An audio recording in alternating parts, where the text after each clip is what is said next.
साथ चलिए करते हैं बुलेटिन की शुरुआत। लोकसभा चुनाव खत्म होने के बाद अब विधानसभा चुनाव की तैयारियां तेज कर दी गई है। इस रेस में बीजेपी सबसे आगे है। झारखंड में आगामी विधानसभा चुनाव को लेकर दिल्ली में केंद्रीय गृह मंत्री अमित शाह के नेतृत्व में बीजेपी की अहम बैठक हुई, जिसमें अमित शाह ने लक्ष्मीकांत वाजपेयी, शिवराज सिंह चौहान और हेमंत बिस्वा शर्मा को ब्लूप्रिंट तैयार कर विधानसभा चुनाव में जुट जाने के निर्देश दिए हैं। बड़ा ही सकारात्मक बैठक हुई, बहुत अच्छी बैठक हुई, बेहतर बैठक हुई और आने वाले चुनाव जब होंगे तो यहाँ डबल इंजन की सरकार भी बनने वाली है। और प्रदेश बीजेपी अध्यक्ष बाबूलाल मरांडी 2 दिवसीय दिल्ली दौरे के बाद आज रांची लौटे। इस दौरान बाबूलाल मरांडी ने कहा कि दिल्ली दौरा बेहद अहम रहा। लोकसभा चुनाव की समीक्षा और आगामी विधानसभा चुनाव को लेकर चर्चा काफी तेज की गई।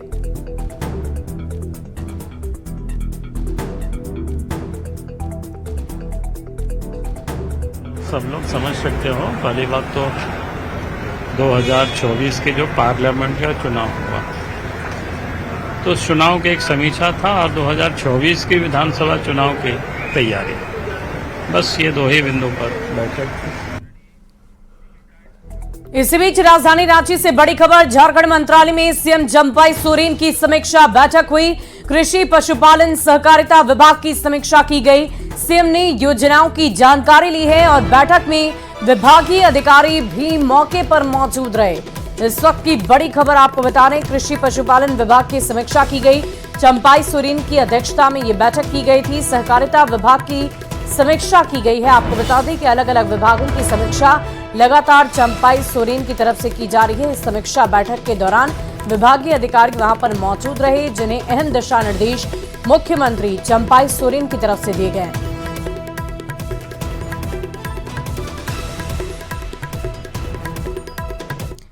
और आज राष्ट्रपति द्रौपदी मुर्मू का 66वां जन्मदिन है। इस मौके पर झारखंड के मुख्यमंत्री चंपाई सोरेन ने उन्हें बधाई दी है और सीएम ने सोशल मीडिया प्लेटफॉर्म पर उन्हें बधाई दी। आपको बता दें कि उन्होंने सोशल मीडिया प्लेटफॉर्म एक्स पर लिखा है कि महामहिम राष्ट्रपति श्रीमती द्रौपदी मुर्मू जी को जन्मदिन की हार्दिक शुभकामनाएं एवं जोहार। आपके उत्तम स्वास्थ्य एवं दीर्घायु जीवन की कामना करता हूं। और इसी बीच राजधानी रांची से बड़ी खबर, गैंगस्टर अमन साहू को गिरिडीह जेल भेज दिया गया। पलामू सेंट्रल जेल में बंद था गैंगस्टर अमन साहू। पलामू सेंट्रल जेल से गिरिडीह जेल शिफ्ट किया गया। नियमित प्रक्रिया के तहत उसकी शिफ्टिंग कराई गई है। इस वक्त की बड़ी खबर आपको बता रहे हैं, गिरिडीह जेल में उसे शिफ्ट कर दिया गया है। पलामू सेंट्रल जेल में बंद था अमन, जहां से उसे निकालकर गिरिडीह जेल में शिफ्ट किया गया है। नियमित प्रक्रिया के तहत ये शिफ्टिंग हुई है।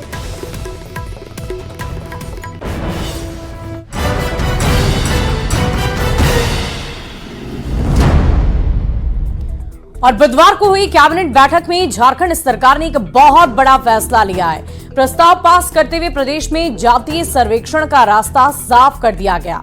इससे पहले बिहार और उड़ीसा में जातीय जनगणना की जा चुकी है और ऐसे में सवाल ये कि चुनावी साल में जातीय सर्वेक्षण के क्या मायने हैं, ये रिपोर्ट देखिए। झारखंड सरकार का बड़ा फैसला, जातीय सर्वेक्षण का रास्ता हुआ साफ।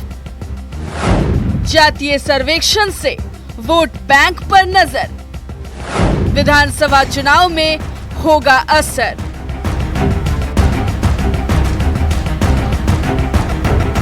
जिसकी जितनी संख्या भारी, उसकी उतनी हिस्सेदारी। 2024 के लोकसभा चुनाव में इस नारे की गूंज हर ओर सुनाई दी। राहुल गांधी और इंडी गठबंधन के इस नारे के जरिए जातीय सर्वेक्षण और ओबीसी आरक्षण का मुद्दा जोरों शोरों से उठाया और अब झारखंड के विधानसभा चुनाव में भी इंडी गठबंधन इसी नारे को अमल में लाने की कोशिश कर रहा है। इसका उदाहरण बुधवार को देखने को मिला, जब सीएम चंपाई सोरेन ने बैठक में इस प्रस्ताव पर मोहर लगा दी। विधानसभा चुनाव से ऐन पहले जातीय सर्वेक्षण करा सरकार ओबीसी वोट बैंक को साधने में जुटी है, ताकि आने वाले विधानसभा चुनाव में उसे ओबीसी वोट बैंक का लाभ मिल सके। तो वहीं विपक्ष भी अब इसे राजनीतिक स्टंट बता सरकार को आईना दिखाने का काम कर रही है। सीएम चंपाई सोरेन ने जातीय सर्वेक्षण की जिम्मेदारी कार्मिक विभाग को सौंपी है। झारखंड कैबिनेट को भेजे गए प्रस्ताव में कहा गया है कि SC/ST और OBC वर्ग के लोग हाशिए पर हैं, इसीलिए राज्य सरकार समानता में तेजी लाने के लिए जाति सर्वेक्षण कराएगी। इसके लिए झारखंड कार्यपालिका नियमावली में संशोधन कर कार्मिक विभाग के दायित्व में जाति सर्वेक्षण को भी जोड़ा जाए। चुनावी साल में चंपाई सरकार का ये फैसला बड़ा दाव माना जा रहा है। इससे पहले बिहार और उड़ीसा जैसे राज्य जातीय गणना करवा चुके हैं और अब झारखंड में भी इसी तर्ज पर जातीय गणना कराने की तैयारी है। इससे पहले भी झारखंड सरकार ने 2021 में OBC आरक्षण को बढ़ाने से जुड़ा विधेयक पास करवाया था। हालांकि राजभवन ने उसे वापस लौटा दिया था। ऐसे में अब सरकार ने जातीय गणना के जरिए OBC वोट बैंक को साधने का दाव चला है, जिस पर सियासत ने रफ्तार पकड़ ली है।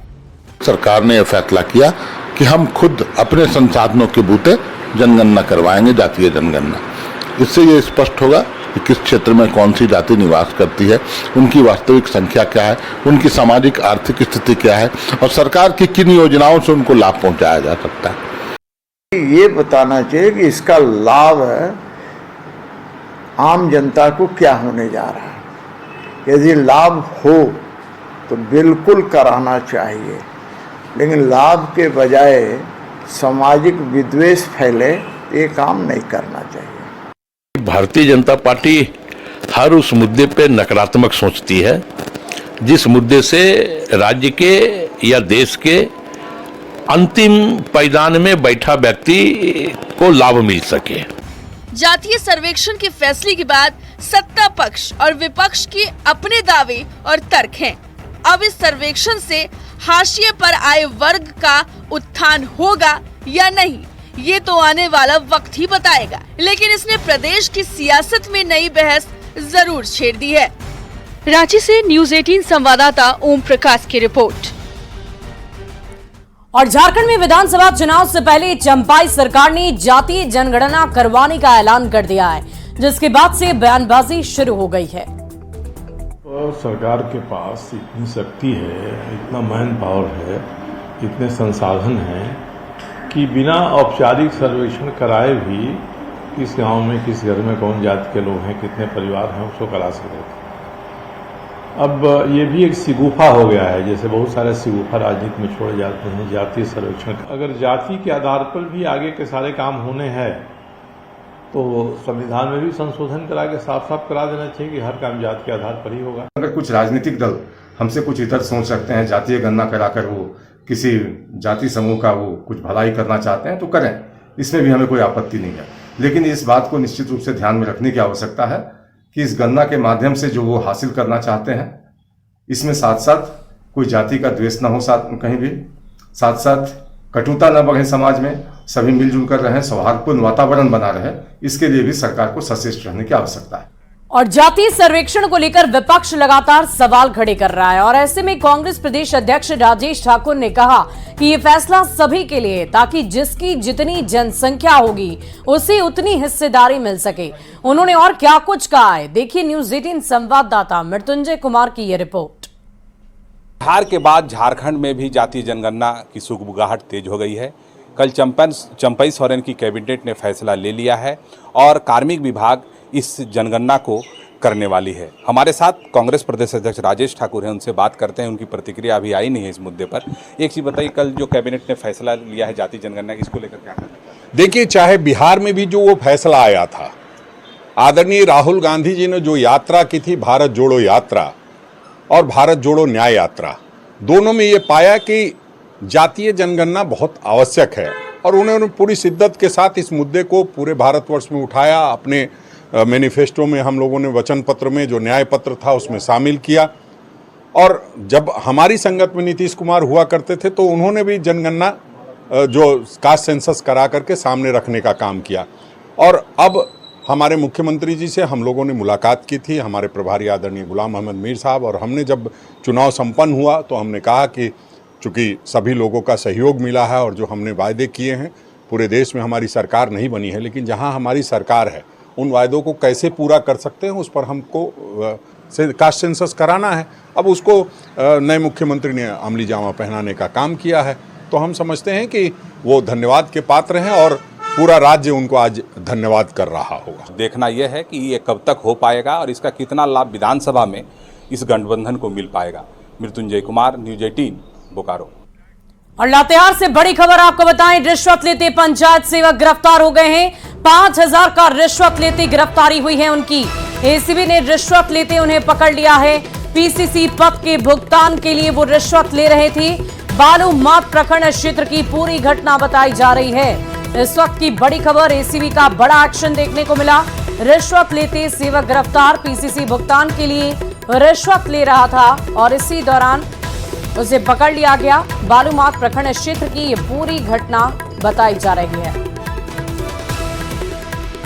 और चक्रधरपुर रेलवे स्टेशन के पास दुकानदारों को दुकान खाली कराने के मामले में जेएमएम सांसद ने डीआरएम से मुलाकात की है। उन्होंने डीआरएम से दुकानदारों के लिए दूसरी व्यवस्था करने की अपील कर दी है। डीआरएम ने सांसद को भरोसा दिया है कि वो दुकानदारों के लिए दूसरी जगह की मुकम्मल व्यवस्था करेंगे, जिससे कि दुकानदार अपनी दुकान वहां खोल सकेंगे। जो बनाएंगे उसमें हम लोग उसको जब हम बना के तैयार करेंगे, आप इन लोग को यही कहना है कि उसमें अपना अप्लाई करेंगे। प्रायोरिटी भी प्राथमिकता भी हम देंगे। इतना तो हमसे बात हुई कि हम प्राथमिकता देंगे। और हम है ही, हमारा 5 साल है ना, अभी कहीं वैसा गलत करेगा तो हम लोग है ना। और झारखंड में आवासीय भवन में चल रहे बीजेपी प्रदेश कार्यालय को लेकर आवास बोर्ड सख्त नजर आ रहा है। बोर्ड के अध्यक्ष के अनुसार जिस भवन में बीजेपी का दफ्तर है, उस 2 मंजिला भवन का इस्तेमाल सिर्फ आवासीय ही हो सकता है। ऐसे में बोर्ड इसको लेकर कोई फैसला लेने वाला है। तो बोल रहा है कि आवास बोर्ड अपने से जान से इंक्रोचमेंट करा रही है, आप इसको खाली करें। आज जब इसके बाद खाली करने कोर्ट का आदेश है, तो कोर्ट का आदेश का कोर्ट का अवहेलना हम कैसे कर सकते हैं? हम लोगों के मन में था कि पार्टी के लिए खरीदा गया है, ट्रस्ट में जाए। अब ट्रस्ट में चला गया, कुछ दिन ट्रस्ट के उन्होंने देखरेख किया, मगर बाद में संघ परिवार के लोगों ने हस्तक्षेप किया और मैंने ट्रस्ट भी एक तरह से सौंप दिया उन लोगों को। आज क्या स्थिति है ट्रस्ट की, इसके मालिकाना स्थिति की मैं नहीं कह सकता हूँ। देखिए, जो सवाल उठे हैं उन सवालों का जवाब मुझे लगता है भारतीय जनता पार्टी को दे देना चाहिए। मुझे जहां तक जानकारी है 3 मकान को मिलाकर ऑफिस का काम चलता है। वो 3 मकान किसके स्वामित्व में है, क्या उसमें लीगल रूप से ऑफिस चल सकता है, नहीं चल सकता है, नोटिस आया है तो उसका जवाब देना चाहिए। और राजधानी रांची में न्यास बोर्ड की एक बहुत बड़ी बैठक हुई, जिसमें धर्मशाला के लिए दान की गई जमीन को बेचने के मामले पर चर्चा हुई है। न्यास बोर्ड ने गाइडलाइन वाले धर्मशाला में पालन नहीं होने को लेकर संचालकों के खिलाफ कार्रवाई करने की बात कही है। बोर्ड के अध्यक्ष जयशंकर पाठक ने कहा कि बोर्ड की बैठक के बाद धर्मशाला के लिए दान की गई जमीन को बेचने से लेकर उस जगह पर होटल का निर्माण करने की शिकायत मिली है, जबकि दान की हुई जमीन पर परिवार का अधिकार नहीं होता है, वो इसका इस्तेमाल नहीं कर सकते। ऐसे धर्मशाला न्यास बोर्ड के गाइडलाइन को भी मानने को तैयार नहीं। ऐसे में उनका रजिस्ट्रेशन रद्द कर उनके खिलाफ सख्त कार्रवाई की जाएगी। वहीं जर्जर धर्मशाला को तोड़कर नया धर्मशाला बनाने का निर्णय लिया गया। पूर्वज ने दान किया तो उसके आगे के लोगों का दान पे उस पर अधिकार नहीं रहता, वो खत्म हो जाता है। लेकिन कई जगह पे ये देखने में आया है कि आज जो दादा परदादा देवघर में धर्मशाला बना के दान किए, वैसे धर्मशालाओं का कितना अभी हमारे बोर्ड गठन के पहले लोगों ने बेच दिया है और बेच के वहाँ पे बड़े बड़े होटल बना दिए हैं। और इसी तरह का कई जगह पे मंदिर का जमीन को हथियाना और बेचने का क्रम कई जगह पे चल रहा है। और गिरिडीह में अंबेडकर चौक के सामने भूखंड को लेकर पिछले 3 सालों से 2 गुटों में विवाद चल रहा है और वो विवाद अब सड़कों पर आ गया। देखते ही देखते दोनों पक्ष सड़क पर ही उलझ पड़े, जिसके चलते करीब 1 घंटे तक जाम की स्थिति बन गई। अफरा तफरी का माहौल हो गया। सूचना पर पहुंची नगर थाना पुलिस को मामले के नियंत्रित करने में भारी मशक्कत का सामना करना पड़ा। इसके बाद दोनों पक्षों को थाने ले जाया गया। वहीं धनबाद में पिछले एक सप्ताह में 2 बहुत बड़ी घटनाएं हुई हैं, जिसको लेकर बीजेपी नेता रागिनी सिंह ने डीसी को ज्ञापन सौंपा। आपको बता दें कि बरवा अड्डा थाना इलाके में मंगलवार को सड़क हादसे में 4 लोगों की मौत हो गई और एक युवक गंभीर रूप से जख्मी हो गया। मामले में मृतक के परिजन और समाज सेवी पुलिस की जांच कर सवाल उठा रहे हैं। दूसरा मामला सोमवार का है, जब एटी देवप्रभा आउटसोर्सिंग प्रबंधन पर ग्रामीणों के साथ मारपीट और फायरिंग का आरोप लगा। दरअसल ग्रामीण हैवी ब्लास्टिंग के खिलाफ आवाज उठाने पहुंचे थे। दोनों मामलों में बीजेपी नेता रागिनी सिंह ने डीसी से जांच कर कार्रवाई की मांग की है। उसके बाद जहां पे हुआ ये एक्सीडेंट, वहाँ पॉज इलाका है, लोगों का हर तरफ कैमरा है। बिना कैमरा जांच किए हुए प्रशासन की तरफ से एक लेटर लिख के दे दिया गया इन सज्जन को कि आप इस तरह से अज्ञात वाहन का एफआईआर दर्ज करवा दीजिए। ये अज्ञात के लिए ये मैटर है। लोग रास्ते में चल रहे, इतना कैमरा इतना ट्रैकिंग है और दिया जा रहा है गाड़ी रॉन्ग साइड से। गाड़ी रॉन्ग साइड से नहीं, हमारे पास जीपीएस लोकेशन का ट्रैकिंग रिपोर्ट है, गाड़ी हमारा राइट साइड से था, तो कुछ नहीं है। ठीक है, ये जांच का विषय है, इसमें जांच करना चाहिए। ये बोले कि आपका ये फैब्रिकेटेड है, ये लेटर लिख के दिया है कि आप इसको कॉपी कर लीजिए और हमें जमा कर दीजिए साइन करके। मैंने जमा नहीं किया, मैंने आपके द्वारा ये जानकारी दी है।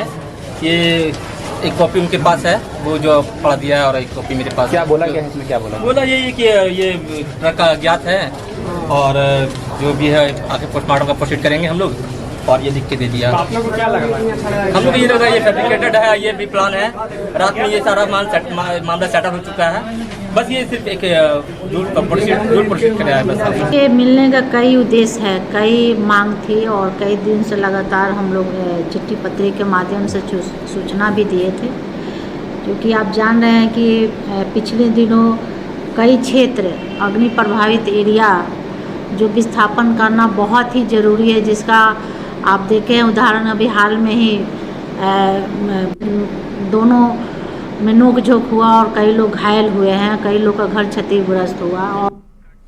और किक बॉक्सिंग प्रतियोगिता में धनबाद की चिरकुंडा की रहने वाली 2 जुड़वा बहनों ने परचम लहरा दिया है। मनदीप और राजदीप ने सिल्लीगुड़ी में परिवार के साथ राज्य का नाम रोशन किया है। एक बेटी ने गोल्ड तो दूसरी बेटी ने ब्रॉन्ज मेडल के साथ अपने परिवार का तो नाम रोशन किया ही साथ इलाके का।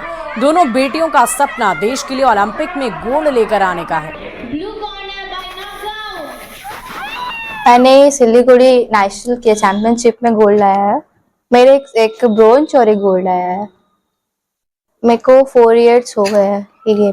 ऐसे ही कि अपने आप को प्रोटेक्ट कर सकते हो, सेल्फ डिफेंस कर सकते हो, अगर सामने वाला कुछ करे तो प्रोटेक्ट कर सकते हो अपने आप को। बॉक्सिंग नेशनल हुआ था, बॉक्सिंग चैंपियनशिप हुआ था सिलीगुड़ी में। ये 2 राउंड के खेला हुआ। मैं 4 साल से खेल रही हूँ। मैं सबसे पहले गई थी धनबाद खेलने, उसके बाद मैं गई थी आसनसोल, उसके बाद रांची, उसके बाद कोलकाता, उसके बाद दार्जिलिंग, महाराष्ट्र, पुणे, फिर दिल्ली गई थी इंटरनेशनल के लिए। तो अब थी सिलीगुड़ी में मेरा नेशनल, तो उसमें मैंने फर्स्ट प्लेस में वो करा है, गोल्ड मेडल लाया है इस बार। मुझे बहुत अच्छा सपोर्ट मिला है सबके द्वारा। मुझे बहुत बचपन से ही था कि मैं किक बॉक्सिंग करूं। पहले मैं कराटे में थी, कराटे मैंने 1 साल खेला है, उसके बाद मैं किक बॉक्सिंग में आई। मुझे लगा कि इसमें लाइफ है, सो मैं इसमें कंटिन्यू करा है। बहुत अच्छा लग रहा है, जो हम नहीं कर पाए वो बच्चे कर रहे हैं। बस हम लोग का सबका सपोर्ट है उन लोगों के साथ, बस हमेशा रहेगा। मुझे बहुत खुशी है कि हमारे बच्चियां इतनी उत्तीर्ण होकर तरक्की की है इन लोगों ने। मैं इनके प्रति बहुत ही आभार व्यक्त करता हूँ। मैं बहुत ही खुश हूँ कि हमारी बच्ची इस लेवल रैंक तक पहुँच सकी है। डाउटर है, दोनों जुड़वा लड़की है, बेटी है, होती है। खुशी तो इतनी है कि भूले नहीं समा रहे हैं जी। सब ठीक ठाक है और हमारा मन है कि और तरक्की करे और बच्चियां के साथ में देख देख उसका हौसला बढ़े। हम भी करेंगे, मान लिया कि जितनी लड़कियां सब चाहे कि हम करेंगे इसका। सबसे बड़ी खुशी की दिन है कि हमारे बच्चे लोग इतना गोल्ड मेडल ले आया स्टेट लेवल पर, इंटरनेशनल लेवल पर। ये हम लोग को बहुत खुशी की बात है। हम लोग बुजुर्ग हैं, हम लोग दादाजी हैं और हमारा टोला नहीं। हम लोग सरकार को भी, झारखंड सरकार को भी चाहेंगे कि हमारा ये दोनों बच्ची का नाम वहाँ पर रोशन जो किया है वहाँ पर जाए और इन लोग को भी उचित सम्मान मिले। वहीं लोहरदगा में जंगली हाथियों का आतंक थमने का नाम नहीं ले रहा। मामला कुड़ू थाना क्षेत्र का है, जहां गांव में लगभग 22 जंगली हाथियों के झुंड के पहुंचने से लोग दहशत में हैं। हाथियों के झुंड ने कई किसानों के फसलों को बर्बाद कर दिया तो कई घर भी तोड़ दिए। हालांकि वन विभाग हाथियों को खदेड़ने की कोशिश कर रहा है। साथ ही डीसी डॉक्टर वाघमारी प्रसाद कृष्ण ने किसानों के नुकसान पर वन अधिनियम के तहत भरपाई करने का भरोसा दिलाते हुए लोगों से सावधानी बरतने की अपील की है। देखिए, जो हाथियों का झुंड जो है वो खाने की तलाश में कई बार जो है घरों को और फसलों को उनके द्वारा नुकसान हो जाता है। तो इसमें जो भी वन्य विभाग के जो प्रावधान है उसके अनुसार जो है वो डीएफओ साहब के माध्यम से उचित लोगों को जो भी उसका कंपेंसेशन इत्यादि देने की कार्रवाई की जाए। हम लोग गाँव वालों को सतर्क करते हैं, माइक से अनाउंसमेंट कराए हैं और मेरा गाँव वालों से अपील है कि रात के वक्त और सुबह के वक्त तो अकेले ना निकले, शौच के लिए खासकर, और रात में मसाल जला के रखें। कहीं आसपास जाएं तो टीना पीटते रहें ताकि उसकी आवाज से हाथी दूर रहे। और फिलहाल इस बुलेटिन में अभी के लिए बस इतना ही। एक नजर इस वक्त